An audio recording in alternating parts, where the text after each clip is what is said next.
超美味曲奇，工作状态满分。本节目由超好吃的趣多多曲奇独家冠名播出，实力高能进阶 offer 轻松到手。感谢惠普星 Book Pro 14锐龙版联合赞助播出。兰蔻不屑你未来线上学习平台，赋能女大学生职业发展。本节目由兰蔻赞助播出。美味持久在线 offer 随时开炫。本节目由清爽根本停不下来的炫迈行业赞助播出。offer 令人心动，英仕派伴你逐梦。感谢凭实力智领先行的东风本田英仕派赞助播出。展露优雅真我，职场得心应手。本节目由时刻优雅的浪琴表赞助播出。同学们注意一下，在1号会议室集合，发布第2个案例。每天都有这个案例吗？案例2，我们需要呢以此案件的焦点展开4对4的团队辩论，整个队伍每个人都将获得10%的 KPI。想证明著作权侵权，还是只能用实质性相似和接触。胡明浩是个定海神针，他能收服他的队友。侵犯他们的权利，侵犯什么权利呢？就是改编权呀。无论是从独创性角度，还是从作品角度，我们都可以把对面击翻。我总感觉这里的逻辑有点问题。那个 AI 创作出来的不是作品的话，那它是什么定义呢？混乱了。那只能说肖阳老师自个儿没想明白。怎么办啊？怎么办？谁能够带他们逃离困境啊？啊！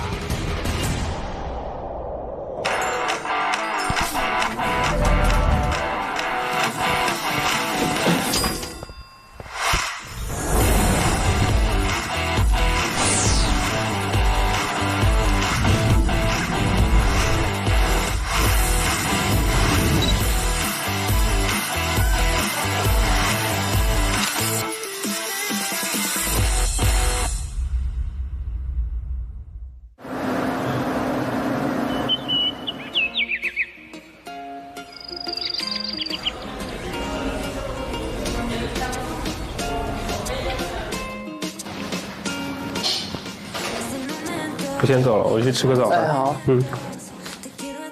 今天有个新朋友跟我们一块儿上班。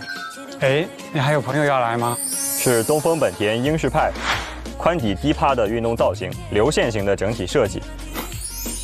尤其是我特别喜欢这个车前脸的纵向直瀑式格栅设计。这车很有设计感，很适合我们上班开。来，今天我们先行一步。这都没怎么睡啊，这应该是就几个小时。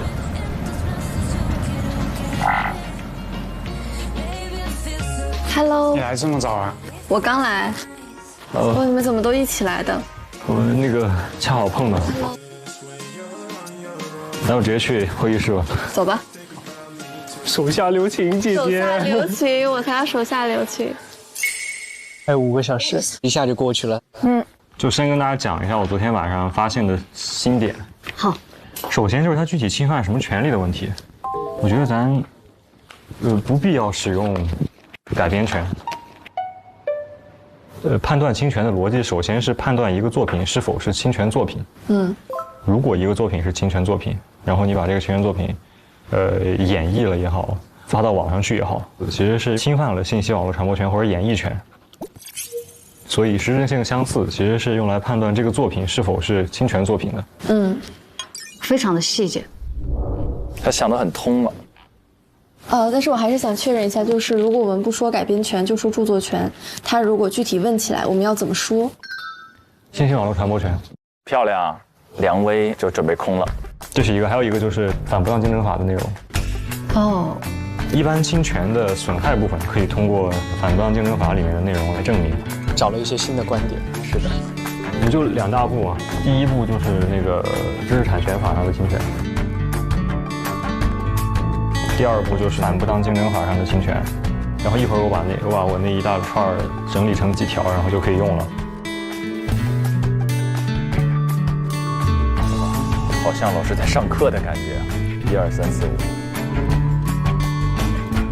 我感觉他自己其实对自己还是很有信心的，就是他那种小微笑，他心里通了。他是个很扎实的人，他如果心里没通啊，他眉头就一直皱着。他那种性格里的让人的安全感和踏实感，也是这么体现出来的。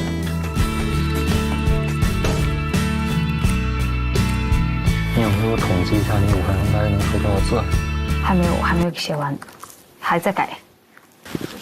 行，就你还要考虑，你可能到时候会，因为紧张的时候是会快还是会慢。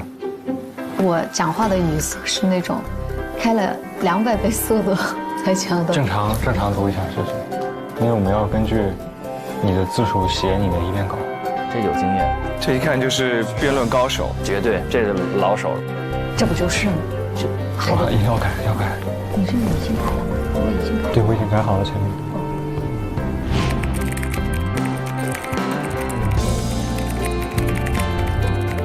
看这个，一开始就是那个总括，结合自己作家的作品，判断是否构成实质相似，用了相同的考虑因素。哎呀，我有个逻辑想问一下，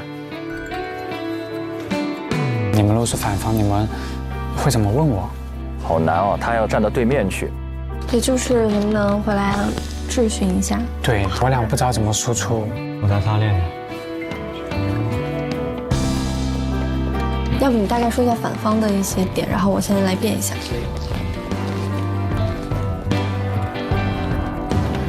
我认为从要件和结果上，我方都没有违反反不正当竞争法。综上所述，无论是在著作权法下，还是在反不正当竞争法下，我方都不构成任何的侵权行为。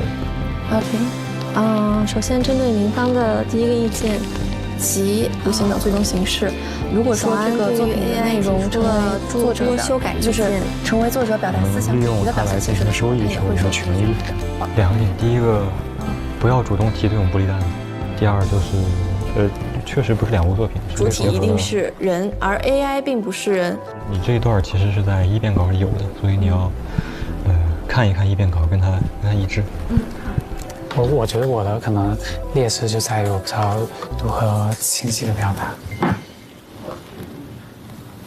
那你就把你预测的问题的答案一个字儿一个字儿写出来，然后念就行了。他自己也笑了。你总我觉得你可以清晰表达，你平时说话挺清楚的，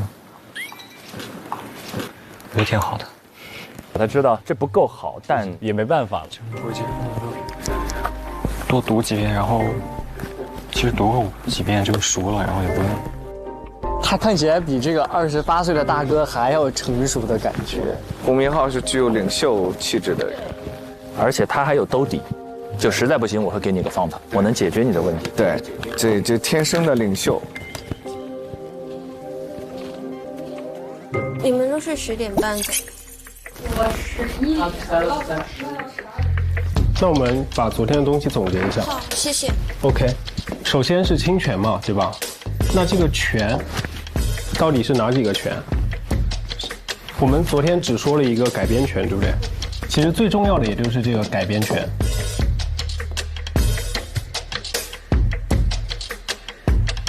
我觉得对方攻击我们的点主要就是实质相似性嘛。我也觉得是实质相似性，但是我觉得用了5分钟的时间来做，但他们绝对会纠缠你。对，我们就不要跟他们纠缠，就简单一句，不要给他们带偏了是吧？对，因为我们要是给他们带了的话，那我们就没机会说出我们一些关于作品或者是独创性的一些讨论，那这很糟。Kim 有他的想法 ，Kim 是说我的立论4点已经把实质性相似讲清楚了，后面就不要纠缠。但是问题是对方不会允许你说清楚就说清楚，对，会纠缠，不断的一定会纠缠，小的细节都拉出来。对的，就辩论还是你丢出来，我就必须得回应你。那当然，而且就往下至少想到3层，要3轮的攻防基础的要求，在场上才能形成交锋啊。太可怕了。就其实我们杀手锏应该是作品。就是我觉得，如果你说它不是作品的话，我觉得整体就推翻了所有的问题了。那我们就先把他们想的那些全套出来，然后别做任何回应。OK， 我们先套。然后我们最强的点留到最后才说出来。这样会比较清晰一点。对。OK。我就接杯水喝。OK， 我也去接杯水。我先去念一下稿。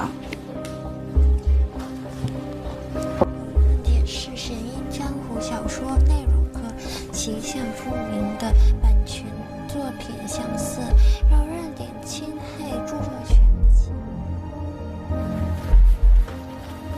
对不起。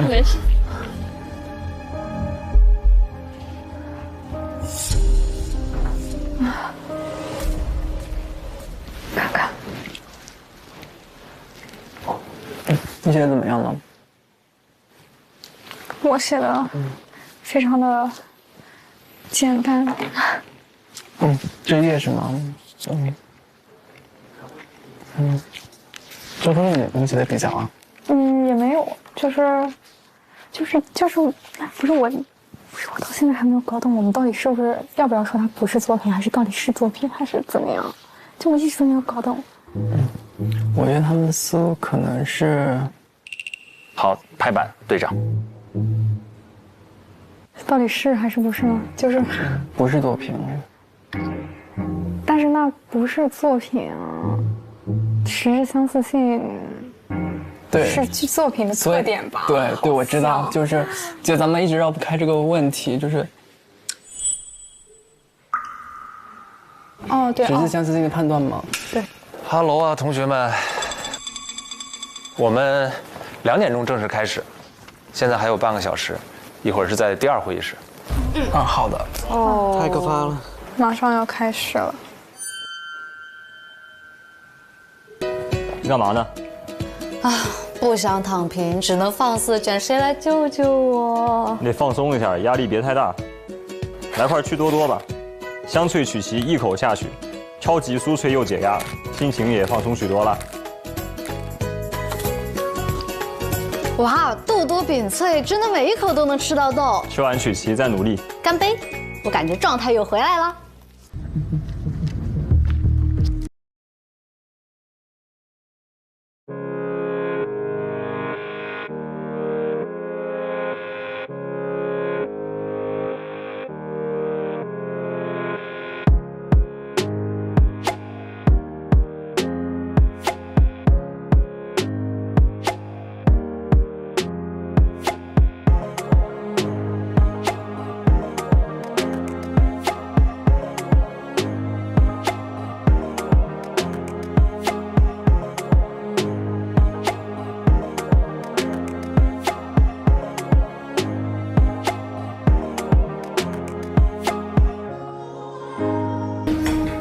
成果展示了，成果展示，真刀真枪。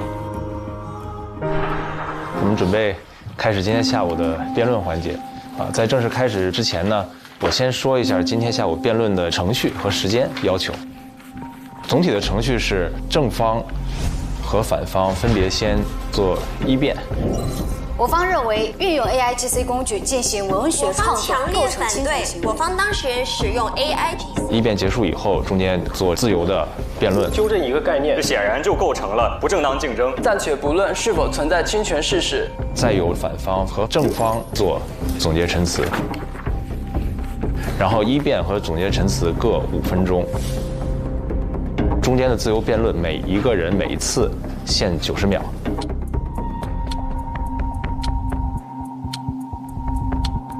那我们今天的辩论正式开始，请正方一辩首先发言，谢谢。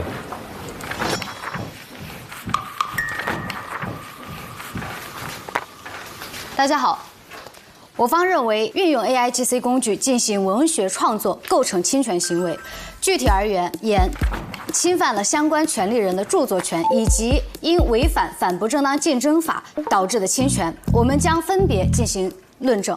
没有提改编权。首先，就侵犯原作品的著作权而言，《神隐江湖》与原作品实质性相似。最高人民法院81号的指导案例明确提出，判断是否构成实质性相似，可以从人物设定、具体情节、总体情节等方面综合考虑。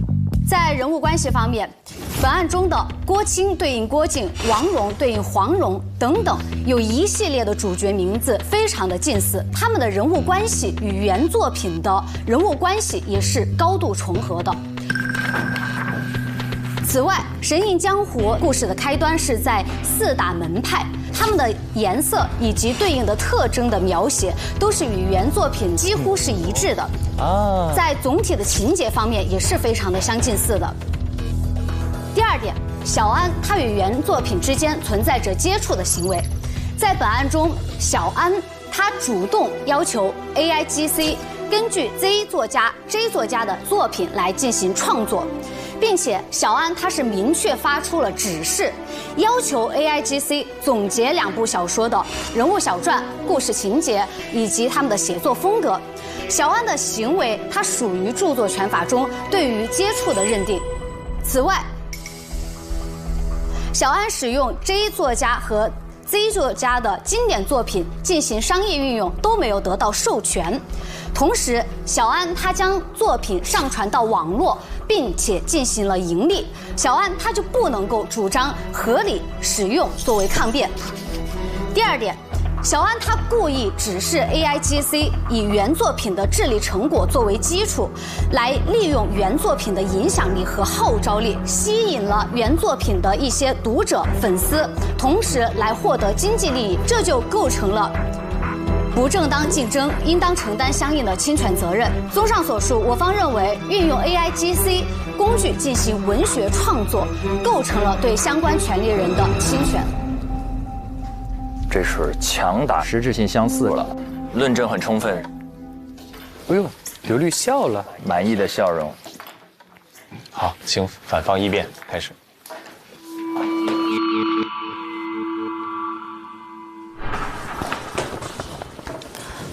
我方强烈反对我方当事人使用 AIGC 工具进行文学创作，构成任何侵权的行为。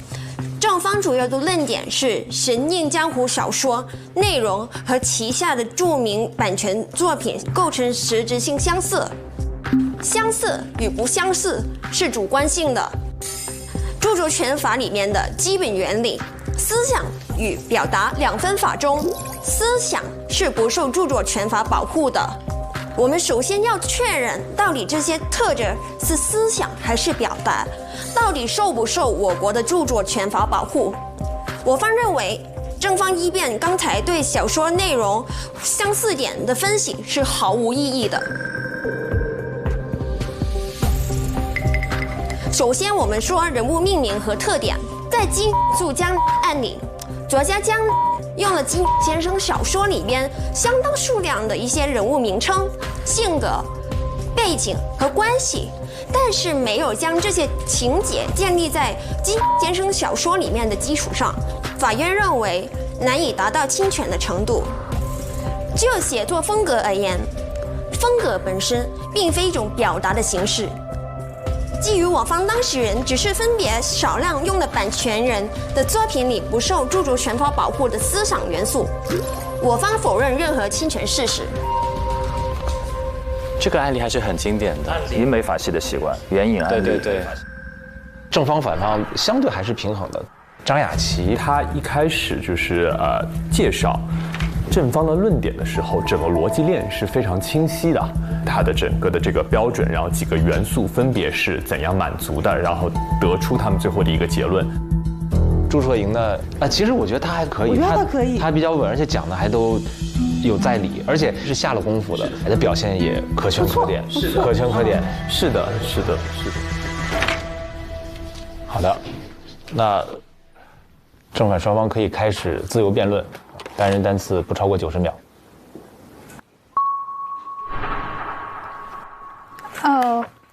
我想先问一下一辩，我想先对人物关系这一点提出一个质疑。在本文第2页中，少年郭青的父母被阴阳门的掌门人梅峰杀死了。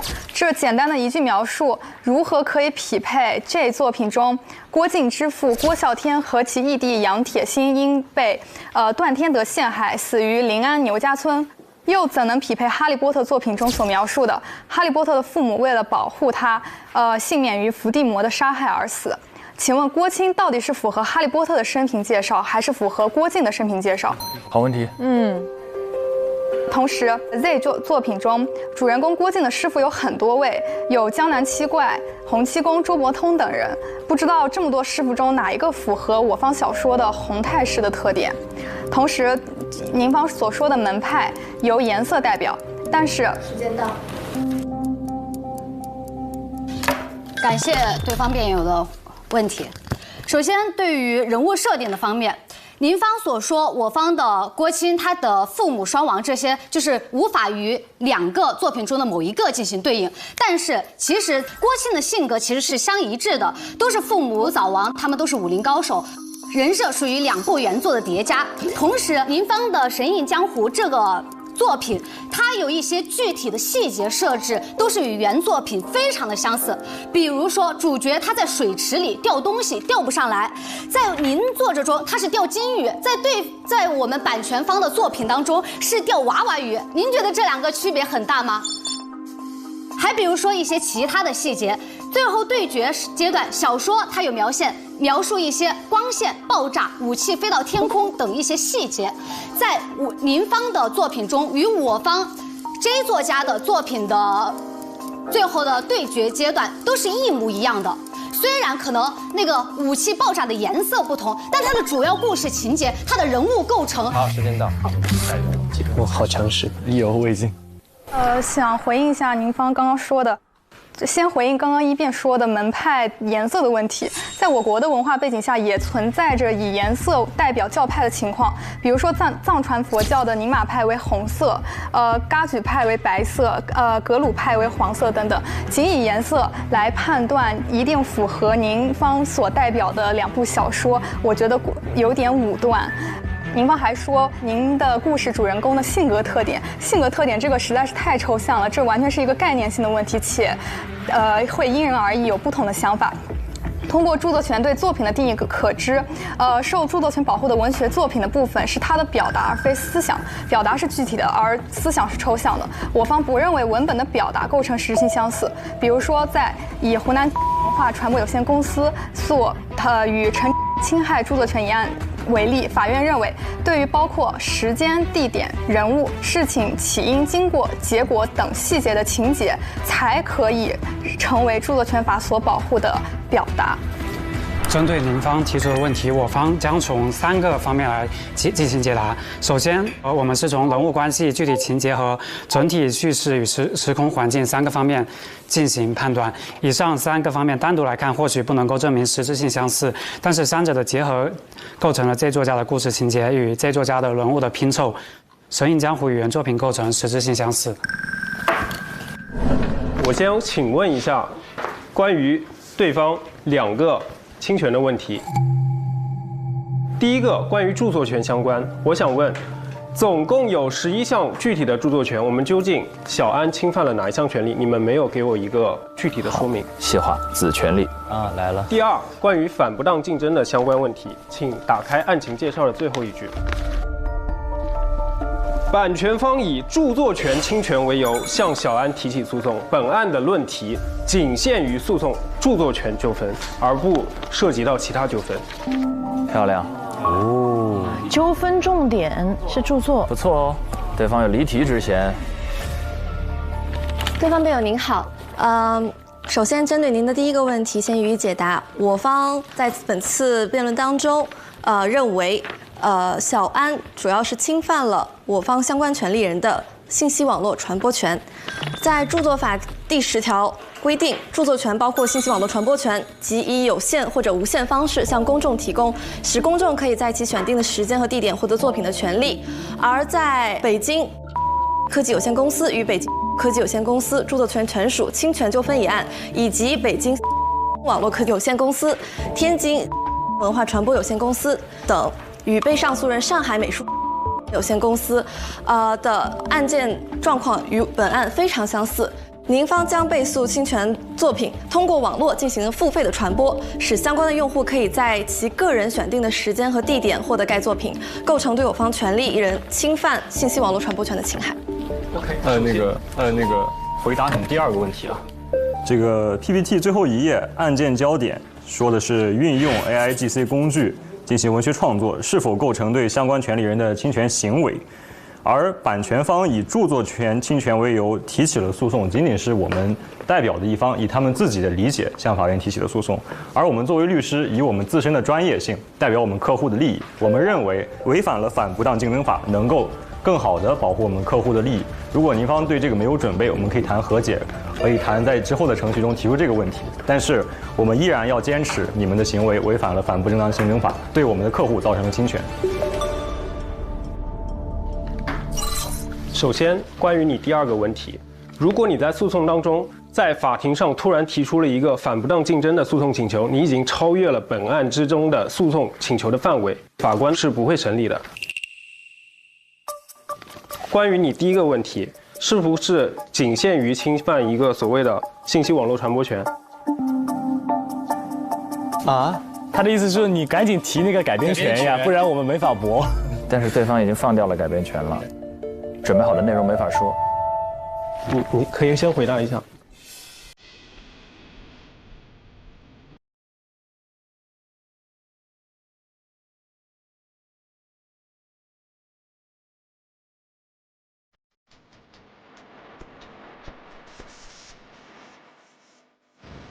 我们的主张包括对信息网络传播权的侵犯，但是我们不放弃对于修改权、保护作品完整权等其他权利的主张。OK， 请允许我使用一下黑板。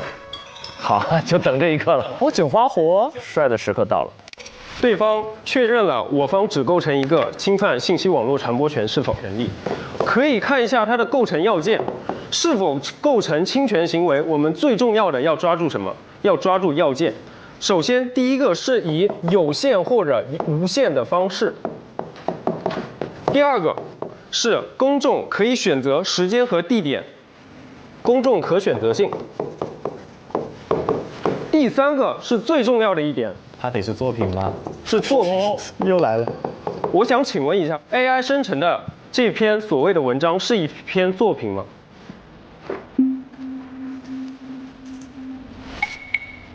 这有难度哦。对方说是作品要怎么办啊 ？What？ 哦，这个地方停了，这是要我们打完吗？哦，咱要猜了啊，等会儿猜吧。我看得正起劲，我说你把作品都丢出来了，肯定要开始反驳了吧？结果让我猜，看到正焦灼的时候，我没想到过了这么久了，就又重新拿出了纸，就像做评委一样，在记双方的论点。我这是很遥远的回忆了。我们先来听听看了，你们看完之后感觉怎么样？陈明老师这一轮最有说服力啊！你应该站出来，给予一个方向，谢谢。是的。对。我要是看完了的话。对，我要是看完了的话，如果这个判断跟他们最后的判断不一样，我都想让他们把判断改一改。但是，但我们现在到这个环节，基于目前的话，对，基于目前就截止到刚才这一刻停下来为止啊，我觉得梁威这边是占优势的。反方。对。刚才这是一个非常关键的转折时刻，我觉得这梁威这边一直就等那一刻了。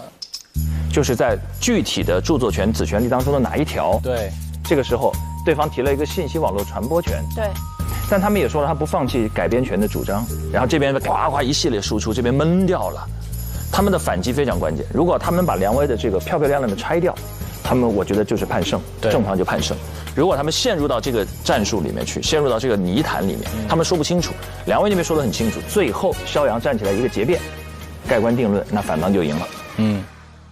那咱们猜一个吧，猜。我个人觉得应该是胡明昊。对，正方，因为我感觉到他们已经想过作品这个问题了，所以我不觉得他会回答不出来，他是可以回应。对。胡明昊，我感觉他在这个队里太累了。哦，是有一点感觉。他其实最大的问题是他没有一个足够专注的时间把自己的那个跟上的，就是反驳啊，它是逐步深化的过程。就你要想到哪一层，他其实已经想到第3层了。对。但是当对方打到第4层的时候，他往下走的时候，他有点我还没想到这里，不确定。对，他有点懵了刚才。那为什么？是因为他之前的时间在短短1天里，他帮这边写立论。然后他还要跳到对方那边去，站在对方的视角，帮这边的2、3遍来练习，还有帮黄凯梳理他心里的压力。因为他觉得他是组长，对，是吧？他觉得他有一个这个能者多劳职责在。我有一个大胆的想法，你说。因为我在看第2季的时候，哇哦，功课做功课了，说。我在看第2季的时候，往往一个 punchline 出来之前，总是一片沉默。哦，懂，你是懂戏剧效果的，你是懂节奏的，专业传播人呢。但是，他一站起来，这样会是绝杀。女娲补天，命运的齿轮开始转动。对，命运的齿轮就从这一刻开始转动。我现在只担心一件事，放到刚才那儿，肖阳是不是没怎么说话呀？啊，确实，肖阳一句话没说过，所以他等会儿会不会憋大招？对，还没说话呢。有没有可能那个绝地翻盘的女娲是他呀？有可能。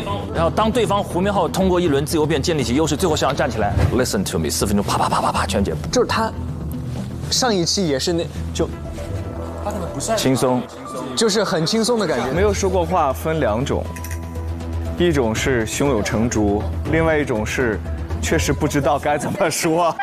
哦，对他组内的时候他都没说明白。对，但他组内的时候也非常纠结。对啊，因为我上一场猜错了一下，就是因为我觉得他们是不是剪接故意的，导致这场其实我感觉他是反剪接，就是剪了对方可能要赢，但其实胡明浩会赢。所以我就不以这个作为论证，我以理性的方式分析，我还是觉得胡明浩不可能没有想到对方会以作品，来作为辩论的主要手段之一。我同意，同意，小童。好，我也觉得应该是胡明浩那一组，因为虽然说场上的表现我们猜不到他剩下来的情节发展是怎么样的，但是我觉得从准备的过程是可以看出一二的。就是一个队伍他的思想是统一的，然后他的那个整体的逻辑是顺的。那这个的话，我觉得胡明浩那一组整体给我们呈现的感觉就是他们已经达成了一致的意见。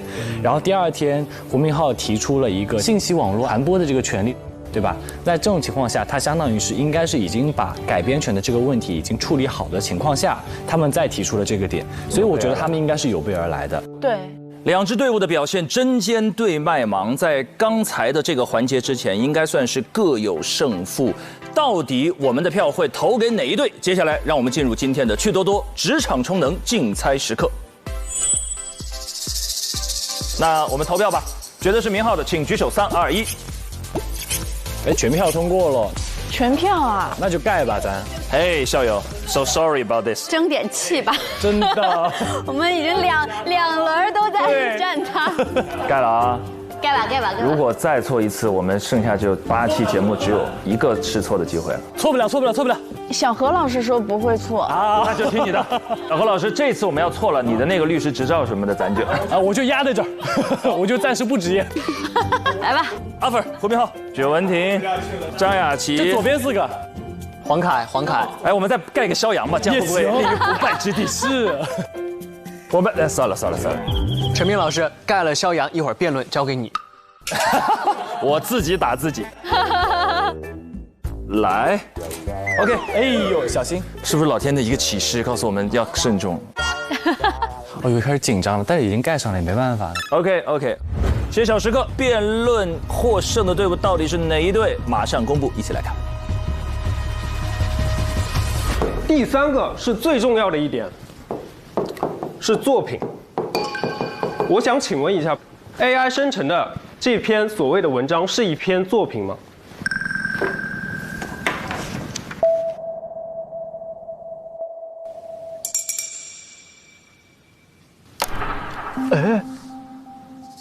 他会怎么回答呢？你好，根据刚才您方2辩所说的这3点信息，首先必须要通过有线或者无线的方式进行传播。我们的案情非常明确地写出了小安在对这9部网络小说的介绍说，网络小说当然是可以通过无线的方式获取，并且大家也可以通过公众自主来选择什么方式、什么途径进行获取。对于您方刚才说的第3点 ，AI 生成的文字不属于作品，根据已经审计的公司起诉上海科技有限公司的判决书表明，人工智能生成的文章作为纠纷案，法院认定其构成作品。有例子哎，雅琪特别适合去扛梁威，特别笃定的状态。很好。首先我问一下，这个所谓的作品的归属权是谁？第2个问题，我请你读一下著作权法关于作品的定义。我来读给你听吧，好吧？哇，他这个挑衅感好强哦。对，都咬嘴唇了。所谓的作品是需要具有独创性，以及著作权法它为什么要保护作品？它为的是保护的是智力成果。先回答我第1个问题，这个作品的归属到底是谁？我觉得您方一直在逃避一个最实质性的问题，那就是您方的作品是不是与原著作权的作品有实质性相似，这是最重要的一个点。您方一直在逃避，一直在拉扯。好，拉回来了，漂亮。这就是当时肖阳担心的一个点。对，OK， 我再重复一下我的观点。所谓的作品是你创作出来的东西，如果我创作出来的东西都不是著作法意义上的作品，我们这个构成要件就不满足。感觉不对劲，他抓到了。对，你哪怕符合第一和第二个构成要件，我创作出来的 AI 生成的东西不是著作权法上的作品，就没有讨论的必要，侵权就不能够成立。我方针对您方刚刚提到的对于作品的一个讨论、一个定义，深圳市南山区人民法院在判决当中给出了司法方面的答案，即 AI 生成作品属于著作权保护范围。哦，没查到吗？重要啦！法院认为，这一个判断步骤应当分为2步，首先应当从是否独立创作及外在表现上是否与已有作品在一定程度上有差异，或具备最低程度的创造性进行分析判断。第二，应当从涉案文章的生成过程来分析是否体现了创作者的个性化选择判断以及技巧等因素，所以这是一个需要判断的问题。而在本案当中，小安明显是在不断发出自己具有一定创造性的指令，满足了最低程度的创造性标准，因此是符合作品的定义的。哎，这个很关键，回应的好，文婷这一招非常关键。对，好棒啊！在这个战场上，优势建立起来了。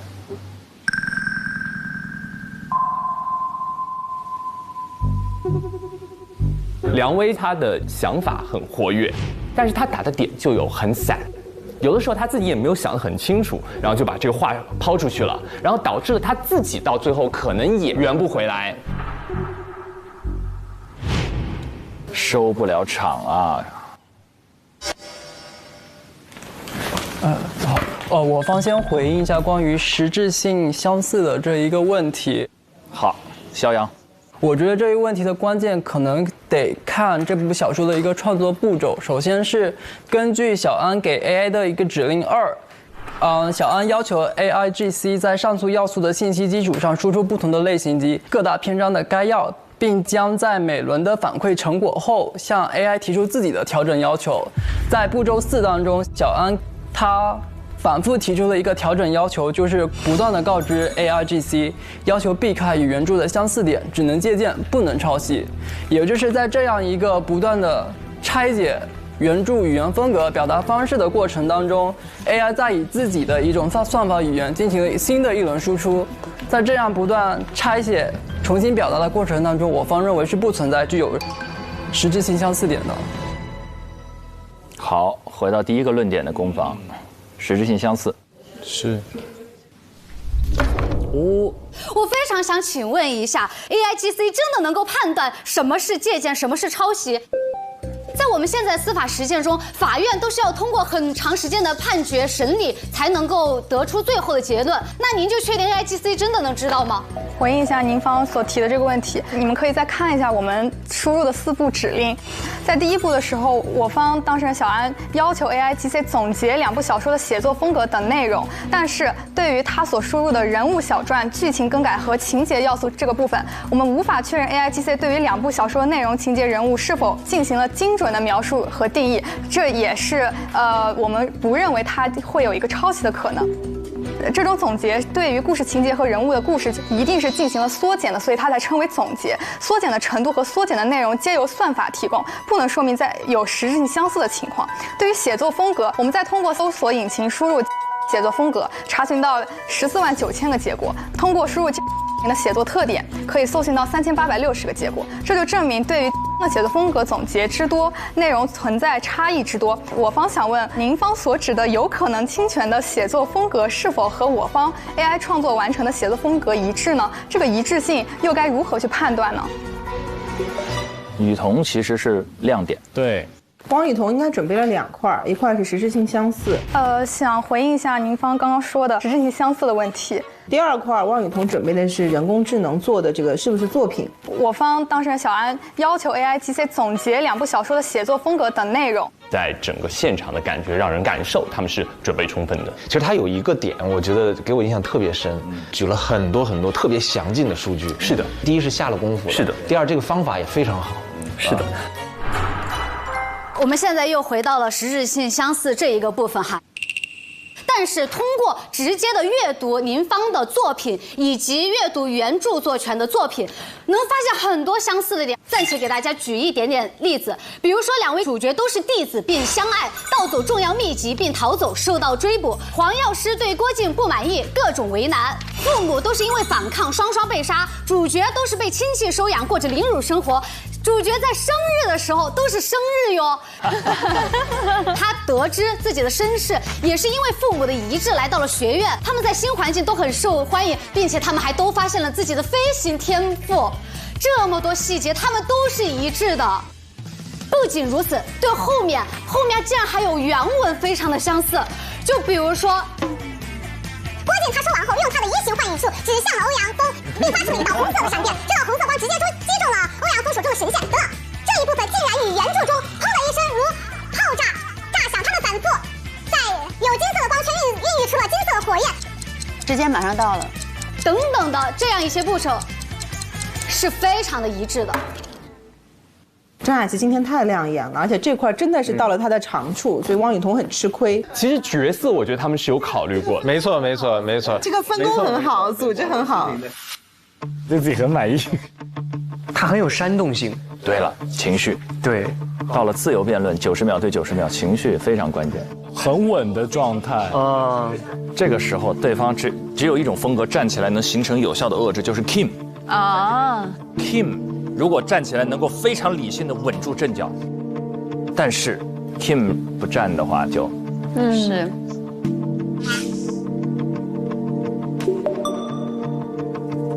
Kim stand up， 回到立论，快 Kim 会站吗？回应一遍对于我们这2部小说里边的一些情节的上的分析。必须的。首先，我想让你看一下，原告的小说跟被告的小说都是描述了有文化的地下工作者跟女游击队假扮夫妇打入敌人内部的故事，而且都涉及双方的经历、背景方面的差异所产生的矛盾、冲突等等。但法院认为这些相似之处都是整个故事展开的一些背景，而且具体情节上并不相似，所以没有判定是侵权作品。那在我们的情况下，既然这些情节的还原度还没他们的高，那怎能构成侵权的作品呢？那我们的细节、地点、人物、事件起因、经过、结果这些细节，你都觉得是一样吗？道理是有的，气势不够。回应一下一遍。本案中，我们内容是由人物、情节、环境3个要素构成。当具有特定性格特征与人物关系的人物名称与具体的故事情节在一定的时空环境中展开时，其整体已经超越了抽象的思想，属于对思想的表达。因此，《神隐江湖》与原作品在人物、情节、环境甚至写作风格上都是有实质性相似的。实质性相似不要求有语言上的相似性。假设以同义词替换的方式重写他人的长篇小说，即使2篇小说中没有一句话一模一样，但由于讲述的情节相同，该重写行为利用的就是表达。《神隐江湖》是在总结原作品的人设、剧情、梗概和情节要素的基础上产生的。非的人物谐音人物。虽然小安对于反馈成果提出了自己的调整要求，但是从结果来看，小安对于 AIGC 的指令并未使得《神隐江湖》与原作品有实质上不同。今天黄凯的表现也可圈可点，你可以发现他的态度上是非常积极，而且他的发言的逻辑也很清晰，内容也很充实，对，一点都不拉胯，非常好。2次转场转得不错，黄凯不错，接住了。他在他的点上一击致命，这就叫反驳准备的充分。还是回到作品上来看，获得作品的权利 ，AI 生成的这个东西到底是不是作品？我们还是回归到法条。法条说的是，作品必须有2个要件，一个是实质性要件，一个是形式性要件。实质性要件是指它具有独创性，形式性要件是指具有可复制性。2个回应啊，第一个回应是针对你方第2个问题，就是独创性和可复制性。虽然我们认为你们的这个神印江湖与我们进行实质性相似，但是我们不否认你们进行了一点点的独创，就是你在每个步骤走完之后，对它提出了一些细节上的修改。第2点就是它确实可复制呀，这个东西发行了这么多本，不都是它复制的结果吗？漂亮。第2来说，如果看法条的话，他们并没有要求是公众选择原作品的权利，他只是说了作品。而且在我国的司法实践中，只要法院认定被诉侵权作品跟原作品构成实质性相似，那法院就会先得出一个侵犯了著作权的结论。之后，如果这个侵权作品被传播、被复制，那么法院就会得出侵权作品是侵犯了原作品的信息网络传播权。所以你在信息网络传播和复制的过程中，也就是传播和复制了我们原作品中最精髓的表达的部分。但是我方不认为这篇文章是作品。著作权法第2条第1款规定，中国公民、法人或非法人组织的作品，不论是否发表依本法，享有著作权。在第2款至第4款规定了外国人、无国籍人的作品受著作权保护的条件。所以著作权保护的作品必须为人类的创作成果。所以该本小说《神印江湖》不是作品，因为它是由 AIGC 创作的。你是人侵权，又不是说 AI 侵权，看对方会不会这么说了。第2点就是与著作权的立法目的不符。著作权法第1条清楚地阐释了立法目的是为鼓励有益于社会主义精神文明、物质文明建设的作品创作和传播，促进社会主义文化和科学事业的发展与繁荣。简而言之，著作权法以鼓励创作为目的，而只有人才可以理解鼓励机制。机器 AIGC 是无法理解我国所规定的著作权法的立法目的的，所以我们不认为它是一部作品。首先2个回应啊，第1个回应就是《神印江湖》所基于的2部小说是人写的，代码是人给的 ，AIGC 的软件是人创作的，那它为什么不是人借助工具产生的这个文学作品呢？完了，打穿了。第2个，你们提到了这个立法目的，那我们就来聊一聊立法目的。著作权的立法目的是鼓励创作，那如果我们认为你们这种杂糅的方式不构成侵权，那么将来就会有越来越少的作者愿意去做原创的创作，他们就会基于某个特定时点的数据库一直让 AI 学习，那么我们人类的原创作品的数量就会永远停止在历史的某一个角落中，那这显然是与著作权立法的目的是背道而驰。我先回应你这个最后说的这个点，好像不在我们这次的讨论范围内，因为这方面可能存在一个立法空白，是需要国家和政府来予以一个规制的，而不是我们今天要讨论是否要鼓励创作这个问题。其次，我认为 AI 生成的作品的过程是不存在一个创作行为的，而创作行为是产生作品的一个必经之路。因为著作权法在新一次修订的时候特地规定了作品必须可表现。在创作及形成表达的过程中，创造物一般有3个过程。第一个是前表达阶段的思想感情，然后中期表达阶段是作者借助符号将思想感情上升为一个文字，然后最后一个阶段是作品与物质媒体的结合，可以以载体的形式表现出来。而 AI 创作是遵循现有表达、重组表达表现的路径，所以 AIGC 是来源于计算而非创作，故它产生的一个文本并不属于作品。他还是准备得很充分，没有完全穿，他底下还有，但是他很棒了，他已经很优秀了。在这种情况下，感觉只有他一个人在应战，其他人都已经。肖阳，我真的要生气了！你不再不站起来，队长，我真的要生气了。首先问一下，你们这个标准是哪儿来的？这个是知网核心期刊一位作者。好，我们那个认可你的权威性。然后我觉得他的这个3步完全符合您刚刚知网核心期刊的3步，他有思想，他借助了符号，他上传到了媒体，所以我觉得您方提出的3个步骤，恰恰证明了利用 AI 写作是一个创作的过程。肖阳，你在干嘛，队长？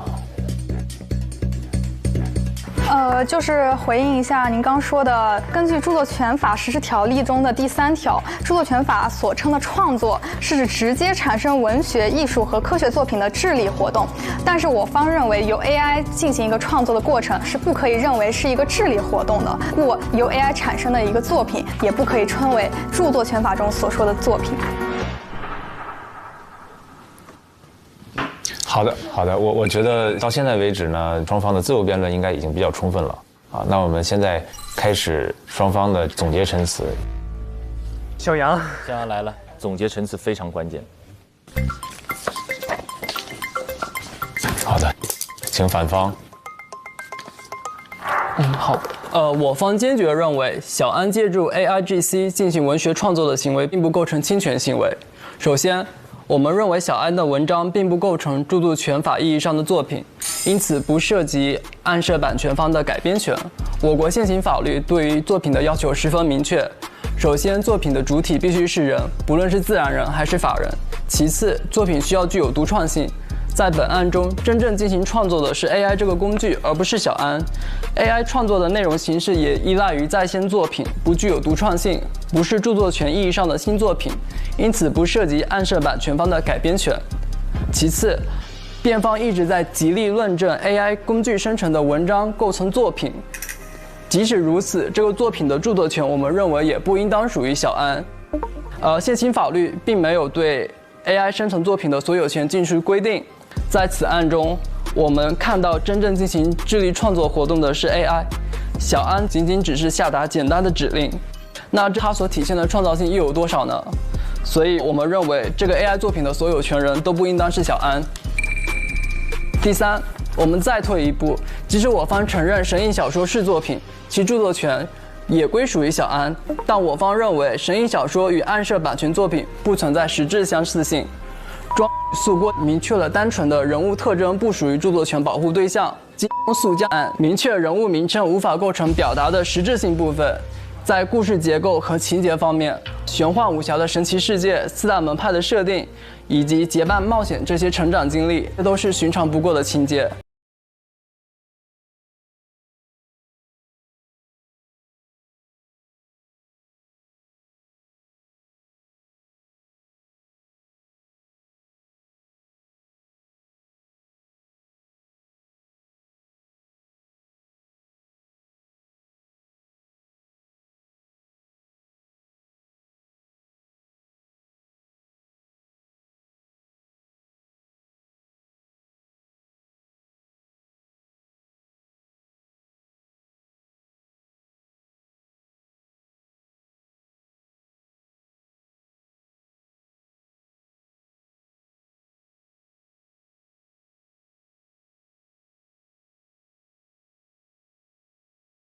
攻有守，有补，有价值。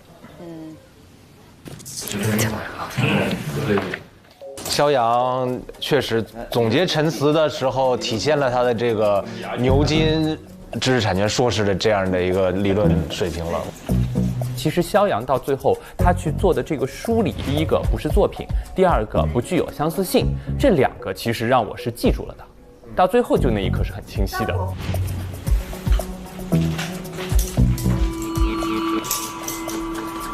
好的，请正方发言。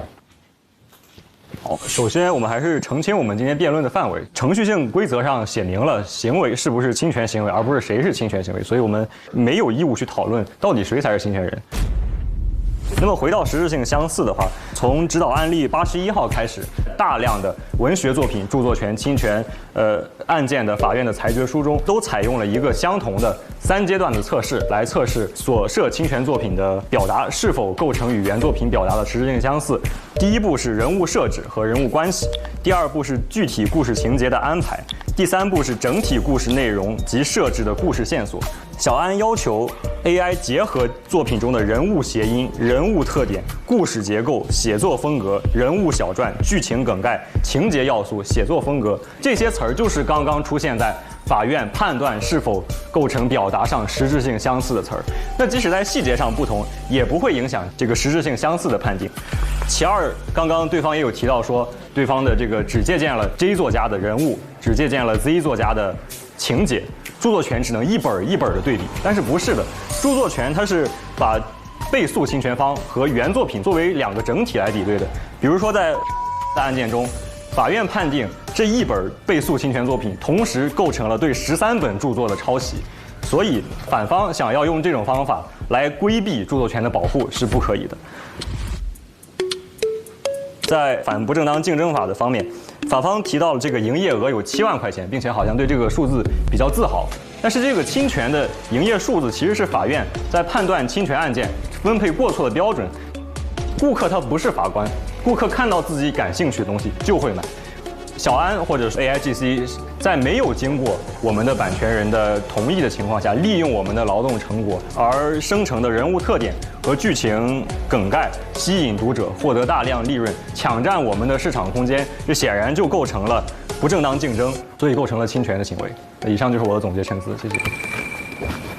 好的，先给他们鼓掌，给自己鼓鼓掌，真棒，太厉害了。我们这盏灯要点亮了，开心。有灯点了，有灯点了，必须有灯点了。这个要是4位代教老师凭另一边赢了，真的我都跟他急了，我天。各位代教律师还有没有什么问题想交流一下？还有评委提问环节。问反方一个问题。在小说作品当中，思想与表达的界限是什么？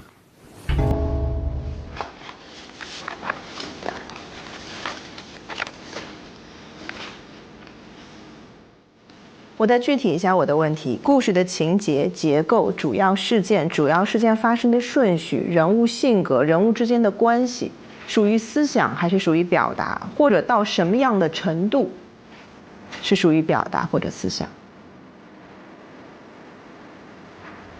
正方可以回答这个问题。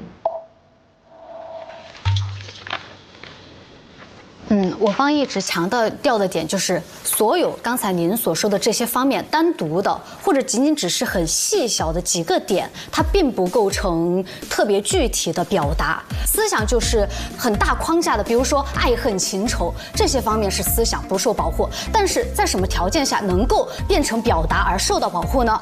首先可以考虑，这个它所相似的点是不是核心的点？还比如说它的侵犯是不是特别的具体？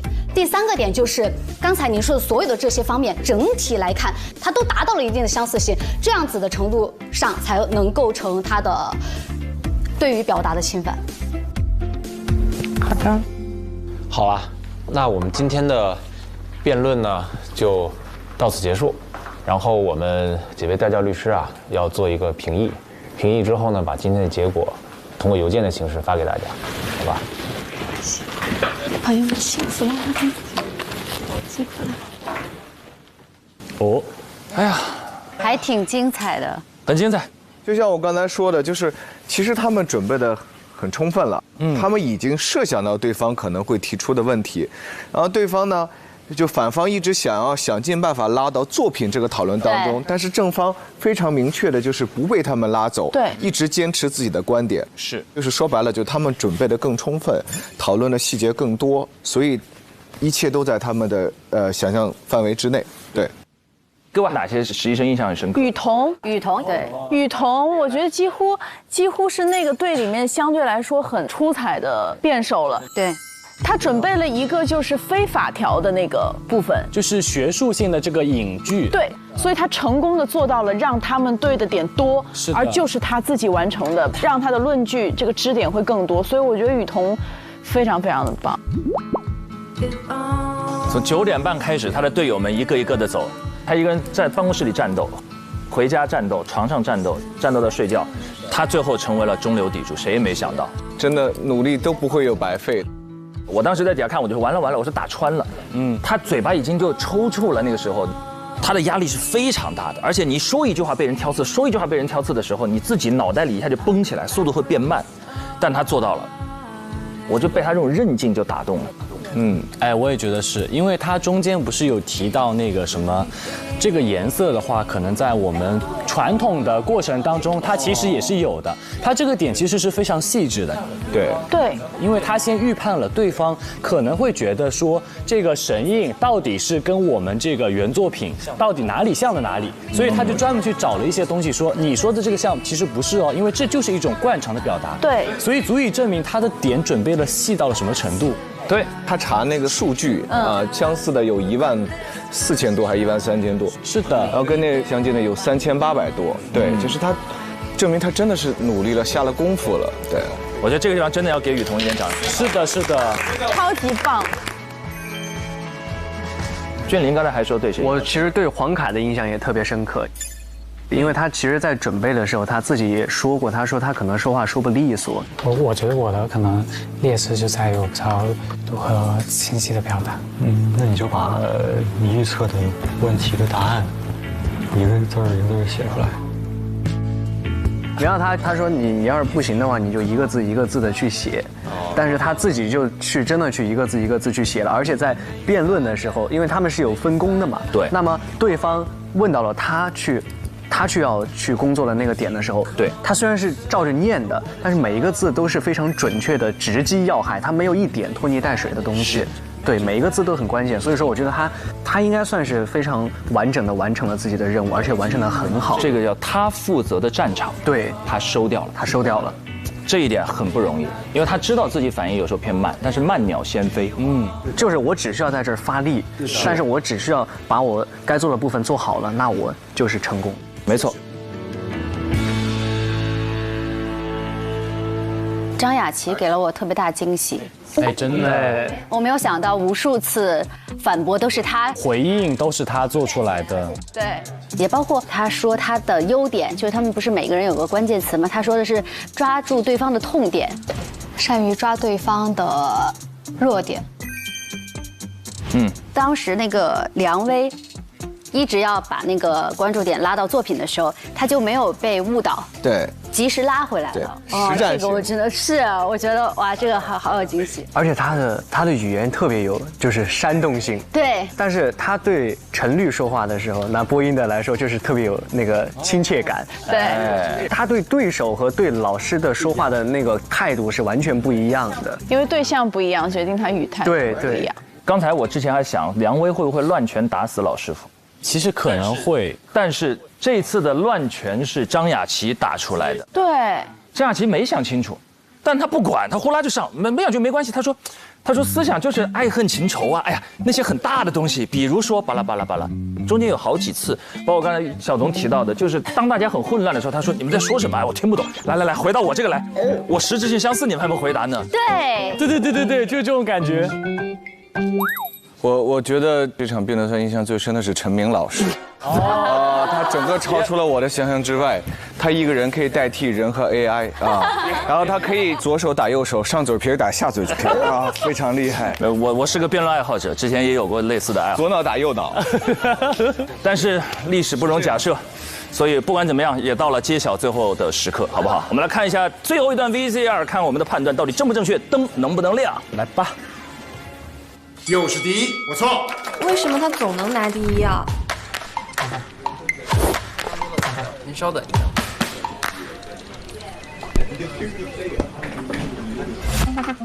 职场必胜 Tips， 一心多用，效率满分，劳逸结合，切换自如，保持最佳状态。你说的是他吧？惠普星 Book Pro 14锐龙版。救命啊！我太紧张了，他们怎么不说改编权？我觉得他们应该是 get 到我们这个是可能是新面景就没有说。这是个坑，但是是你们的坑，朋友。可以，我觉得你们回答的特别好。我都快要被张雅琪吓死了，我被张雅琪吓死了。我也是，我也被张雅琪吓死了。你说话咋这么大声呀？我跟你对面，我都被你吓死了，控制不住。太有气势了。让梁威逼的都是。我也被吓死了，我是被你们吓死的。然后你说话又很快，快的我都跟不上，我都没听懂你们在说什么。对不起，我下次会声音小一点。我很温柔的，你们不要害怕。没有了，你这个温柔的人设已经崩坏了。这我觉得我们说挺好的。真的吗？我感觉我是，感觉很不好，这些东西都没有用了，我花费了1页写的东西都没有用了，留作纪念。我稍微总结一下，大家一起分析，一起讨论啊。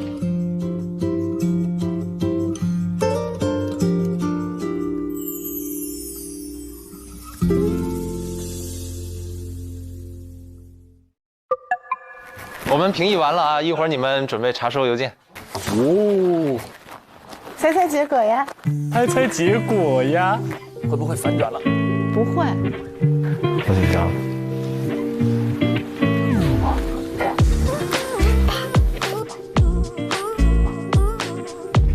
最好不要让我知道结果。我已经不紧张了，不抱幻想了。这么消极。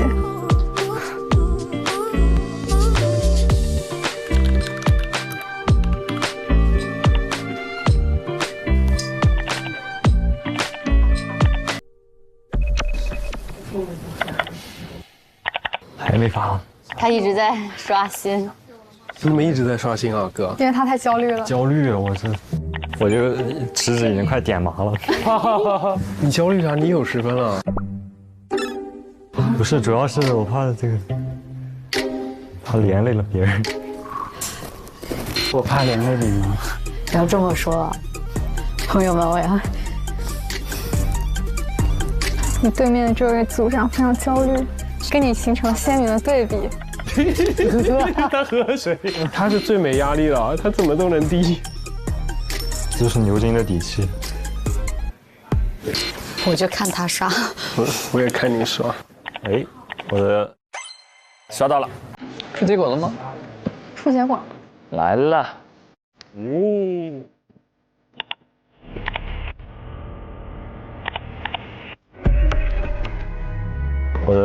我的Outlook被我刷崩溃了。哎系统崩了，系统刷崩了，可还行？哦，好，你出结果了，吓我一跳。哎，我Outlook挂了，我看不了了，被他刷崩了，被我刷坏了。你们看吧，这个不行，只想看你的。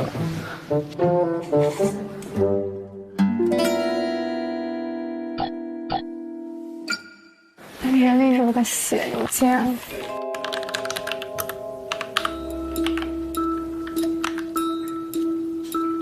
我看人这手放到电脑上，我再发。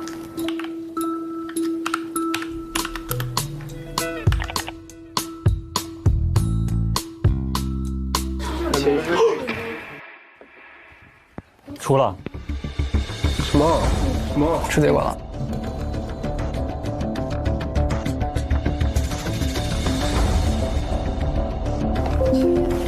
赢了吗？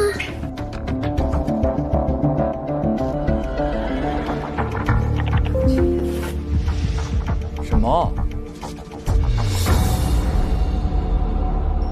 哦，对了，那咱就可以点灯了是吧？为你的山东老乡点起那盏灯。哎呀，我的胡名浩啊，值得。叫名浩的都挺好的，名字里边带名的也都挺好的。我赞同。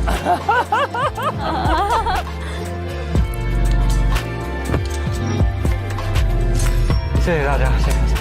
怎么了？谢谢大家，说了，谢谢大家。好开心。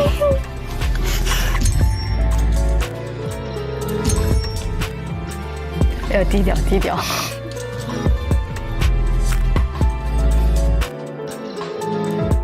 恭喜！我已经接受这个结果了。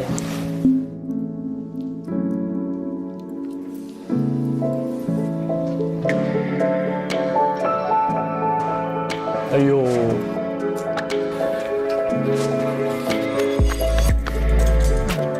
这还是有点沮丧，自责。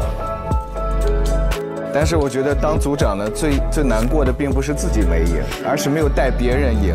而且他们组全是0，他自己又是第1，这个很那个，是很愧疚感加强。我跟你说，肯定每个课题之后就会有一个 KPI 展示，你知道吗？肯定就是，我想到就觉得很恐怖。只有我们俩是0是吗？还有 0。对。然后就变成最后几个，我真无语了。没事没事。我也是在反思，就是，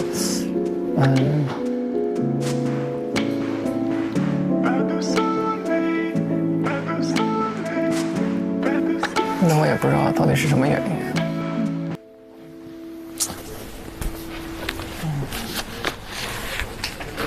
要不我们去问一下呗？走呗，对吧？一起吧。走吧。陈律，打扰一下。我们想问一下，我们输给他们的最主要的原因是您的对我们的建议，提一点建议。坐，你们女生坐。我们其实很用功了，就是昨天也准备了很久了。这个用功，我觉得无关，因为这里面大家都很用功，他们也用功，你们用功，这个毋庸置疑。我觉得在这样的场景下，用功这个我觉得是最起码的事情。对。哇，说得真好。对。这里面几个问题，我觉得啊，我个人看法，你的天然的小小的劣势，普通话没有那么流利。对吧？因为自由辩论的时候，我其实听不懂他们在说什么，所以我站起来的都是我唯一能听懂的，我才站起来。怪不得他是没站，这真是挺难为这个朱绰莹的，太快了。这个太不好意思不平衡，那这个是你的就是天然劣势，就是让你做。第一个就是亮明观点的一辩，那是不是考虑过，比如说你做一辩，或者还是你做一辩，对吧？这是辩论的技巧问题。这个肖阳有一定责任，你作为领队，就对整个组员的调配以及整体的安排，我觉得可能你们没找到一种特别合适的分类方法。我们本来对你，我觉得你这个知识产权嘛，你这个。是你的强项，但可能不是偏这一类，是吧？像你自由辩论阶段表现不好，因为你没有，你好像就补充了一次，然后可能。我的 partner， 我一直等着后面没到我的 part， 所以我没站起来。所以就是你可能就是我准备的那趴一直没到，所以我就站不起来，就存在一个好像就看起来就他们3个在打他们4个，场上被罚下一个队员了，是吧？其实是有一点的，而且还是队长。一次小小的辩论，所以你们一定不要气馁，加油！谢谢陈律。哎，好难过，有点累。他们人呢？他们可能去领小红花了。好难过。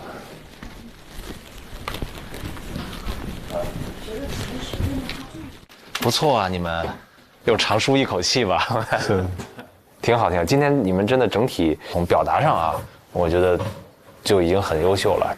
然后你们的那个内容其实说的也都是很到点上的，很到点上。你们2位呢，我觉得就是比较稳啊，而且你们俩配合的也挺好。今天那个黄凯也特别好，特别害怕拖他们后腿。黄凯真的好。是的。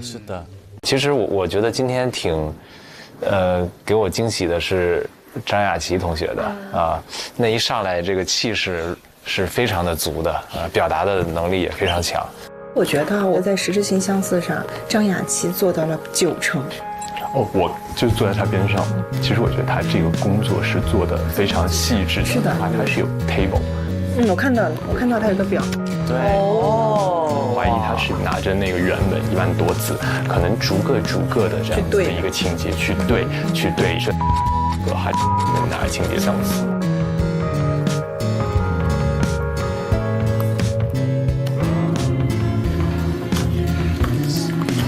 骑兵逃走，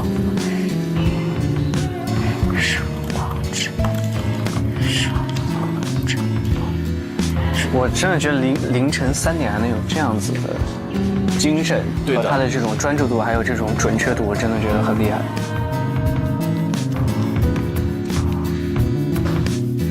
我4点半，脑子应该不转了，而且你第二天要打辩论，而且还化了妆，脑子会很混的，但是他表达很清晰。相似。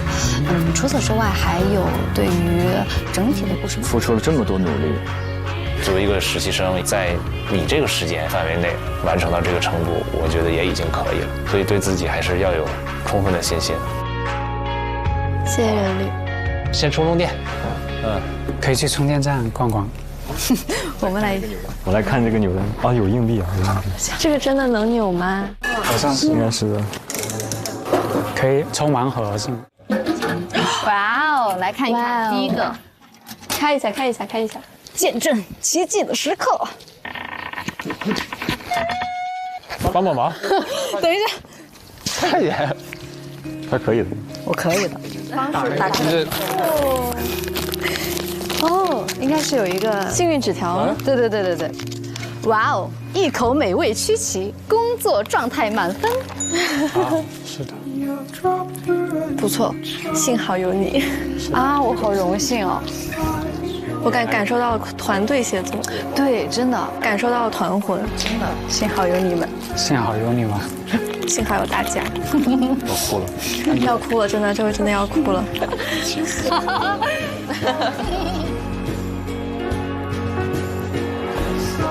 这是什么？战利品吗？我可以去扭一个，它后面。给我，我要你的。空了，没吃的了里边。里面只有一个。哎，你要吃吗？我这里有，我这个里面。给我吧，谢谢。没有吃。我要抢你的战利品。给你吧。今天没啥事了，大家早点下班吧。好。肖阳是一句话都没说。他那个脸色都变了。这种很愧疚的感觉。我只想玩这个球。天哪，竟然下班了！竟然这么早下班。我们晚上一块儿吃饭吗？就咱们8个一块儿。可以啊。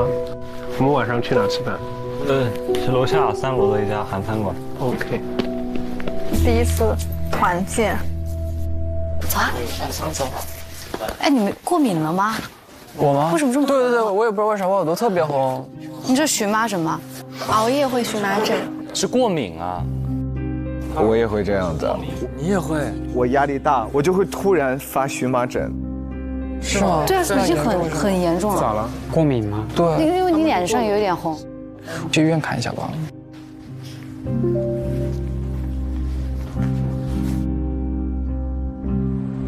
没啥跟华仔吃饭啊？哎呀，真可惜了。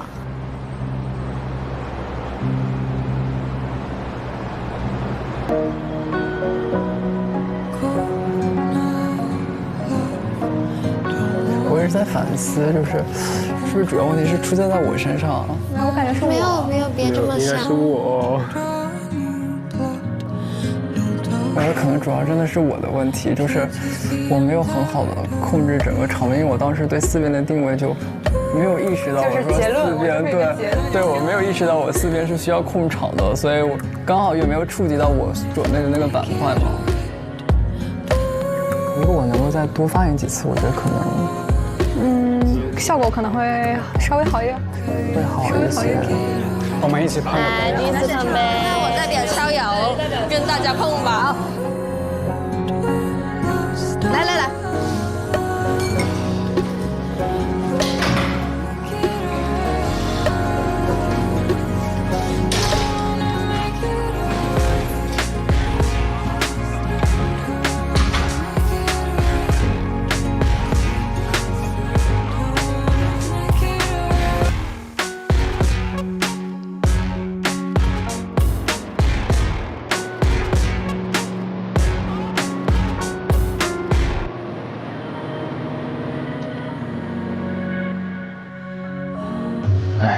我本可以这4个字最伤人。对，他要想一晚上。对。但没有这个机会。你唯一能做的就是坦然接受过去的不足和过去的自己。有些时候是能力，有些时候就是命运。所以你无法知道到底是哪个原因，但你只能告诉当下的自己，过去的事情我只能总结，未来不会再犯同样的错误就好。吸取经验。对，真正的好的领袖是需要承受别人不能承受的东西，而这些东西只有他自己知道，外人是看不见的。对，是的。然后，荨麻疹真的是我太感同身受了。我人生第一次荨麻疹，就是遭遇了我人生的一个非常，我自己觉得过不去的坎儿。我焦虑，基本上2天就没睡着觉，突然浑身就起疹子了。从那之后我就得了这个毛病，我之前都没有的，就是只要一难受，一着急。这个熬夜啊，太累了，就浑身起荨麻疹，所以我现在，包里边都备着这个过敏药啊，所以在另外一个程度上证明了，其实肖阳也是一个比较心重的人，他只是用微笑来掩盖他内心的这种不安和难过，所以。就但凡你看成功的人，其实心里边在某一个阶段里边都是这样子的人，这样他会给自己很大的压力，告诉自己你必须要去努力，要去成功。对，没错，他是大老师说的小鸭子，表面上看起来当两个脚在里面，真的表面风平浪静，底下里使劲扑腾。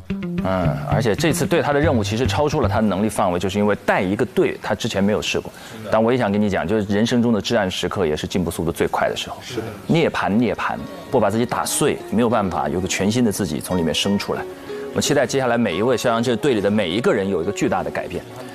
但是其实他们每个人都在补足、查缺补漏一些自己还没有那么好的地方。你看，作为黄凯来说，他可能是要补他专业上的知识，这个对于他来说是他很重要的课程。那对于非常非常优秀的小肖同学来说，那他可能补上的是怎么做一个领导，或者怎么面对他不那么优秀的那个时候。其实就是每个人都有不同的课题在这个里面，所以我觉得是很值得，然后也不严重的事情。只要查缺补漏，修补好自己的那一个，然后他们都可以在整装再出发。其实我觉得刚才其实有一个细节，我觉得特别戳我吧，就是虽然胡明昊他们组只有1天。就是他们临时建的这个组，但是最后他们其实有一个很巧的一个地方，就是当时许文婷夸了一句张雅琪说幸好有你，他其实是很害羞的接受了，然后他又立刻去夸了黄凯，幸好有你，幸好有你们，幸好有你们。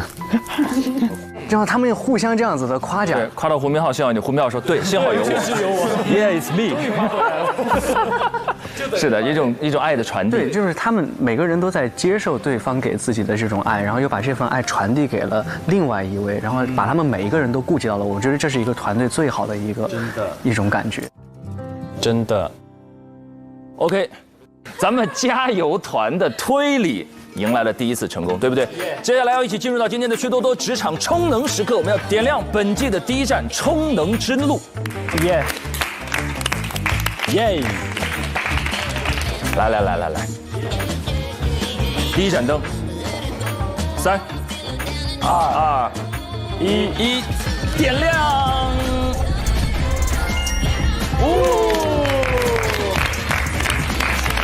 步步高升。哎呀，虽然上一期没有点亮的，但我们后面8期亮6盏，对不对？容错空间听起来就感觉靠谱多了，75%的胜率，我们就可以争得一个额外的 offer， 开心时刻。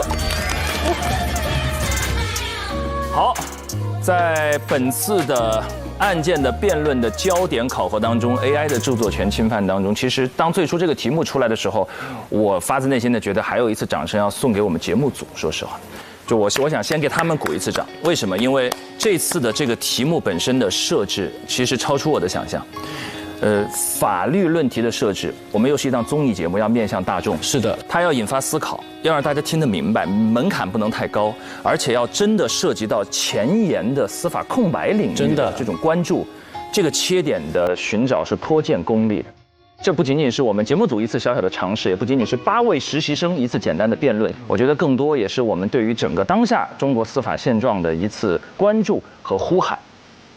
我们如果说在当下的中国，我们的比如说人大、我们的立法机构能够看到这样一个小小的呼声，在接下来的时间里，我们在两会上能看到相关的提案。中国如果在 AI 这个著作权的保护上走在世界和人类的前面，这也是一次毫无争议的为整个人类命运共同体的法理进化做出了一次巨大的努力。是的。所以感谢，我们也把掌声送给到我们节目组，也要恭喜我们正方的胡明浩、许文婷、张雅琪、黄凯的胜出，恭喜各位。当然，遗憾的事情是雨桐、梁威还有朱绰莹依然是0 KPI 的成绩，是一个尴尬的数字0，但是也是一个漂亮的起点，因为每个人起点都要归0，然后这才是节目才是第2期，千万不要懈怠，不要停下向前奔跑的脚步，让我们看见你们接下来的努力和蜕变。下期他们会遭遇怎样的挑战？各位，我们下期见，拜拜，拜拜。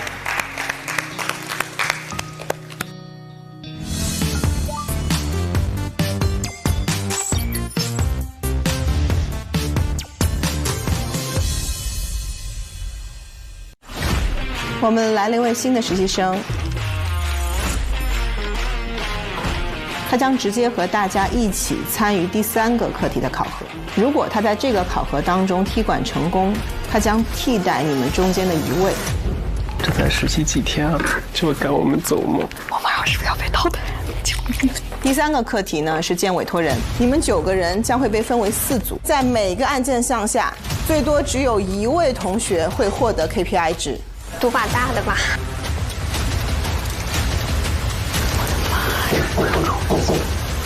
我现在正在发抖，我也是。哇，我好害怕。你刚刚提到就是说10.5条的这个条款的话，这个有什么案例支持吗？这个具体的案例我们还没有。所以根据2位现在的介绍，我们这个钱就必付不可吗？我们不希望拿太多这些无用的举证，然后人家就觉得说我就在你身上投了钱了，然后你现在就是要跟我走，你不跟我走你就结束。容我冒犯，这是否意味着您方当事人在签订合同的时候有欺诈的意思表示，甚至可能构成合同诈骗罪？这是我人生中遇到最大的困难之一。我好像已经很小心了，但是还是会出错。命运的齿轮开始转动。一战签名。哇，逆风翻盘，真的是逆风翻盘。最危险的选手就是这2个吧。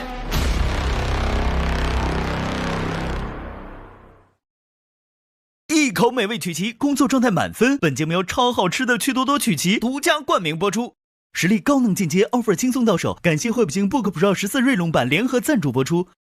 兰蔻不限你未来线上学习平台，赋能女大学生职业发展。本节目由兰蔻赞助播出。美味持久在线 ，offer 随时开炫。本节目由清爽根本停不下来的炫迈行业赞助播出。offer 令人心动，英诗派伴你逐梦。感谢凭实力智领先行的东风本田英诗派赞助播出。展露优雅真我，职场得心应手。本节目由时刻优雅的浪琴表赞助播出。